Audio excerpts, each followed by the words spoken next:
ఆది అంతం లేనివాడు. అదే అర్జునుడికి కూడా అనుమానం వచ్చింది 4వ అధ్యాయంలో. ఈ యోగాన్ని నేను మొట్టమొదటిగా సూర్యుడికి చెప్పాను, ఆయన మనువుకి చెప్పాడు, మనువు ఇక్ష్వాకు చెప్పాడు, అక్కడి నుంచి రాజర్షులు వాళ్ళందరికీ వచ్చింది. ఏమయ్యా ఎంతైతే మాత్రం వింటున్నాను అని చెప్పి నన్ను అంత అలుసుగా చూస్తావా?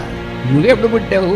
నువ్వు నేను ఇంచుమించు కొద్ది రోజులు తేడాలో పుట్టి, సూర్యుడు ఎప్పటి నుంచి ఉన్నాడు, నేను సూర్యుడికి మొట్టమొదటి చెప్పానంటే ఎలా నమ్మమన్నావు? ప్రూఫ్ ఏమిటన్నాడు. ఆ ప్రశ్న కరెక్ట్ అయిన ప్రశ్నే. పాపం ఆయన భగవంతుడి ఎప్పుడు పుట్టడం అనేటువంటిది ఎప్పుడు ఉంటాడు అనేటువంటి తెలియనప్పుడు ఆ ప్రశ్న వస్తుంది. అప్పుడు దానికి అంతా ఎక్స్ప్లెయిన్ చేశాడు. ఆకాశం అంటే అంతులేనిది అర్థం, ఇన్ఫినిటీ. కొలబద్దతో గోడను కొలవచ్చు కానీ ఆకాశమును కొలుచుట ఎట్లు? ఇది మాస్టర్ గారి పెద్ద స్కేల్ తీసుకునే ఇష్టం. నువ్వు చేసిన స్కేల్తో కొంతవరకు కొలవచ్చు. పోనీ 1 కిలోమీటర్ స్కేల్ తయారు చేసి కిలోమీటర్ కొలవచ్చు, కానీ ఆకాశాన్ని కొలుస్తాను ఈ స్కేల్తో అంటే వీడు రా స్కేల్ అనమాట వాడు.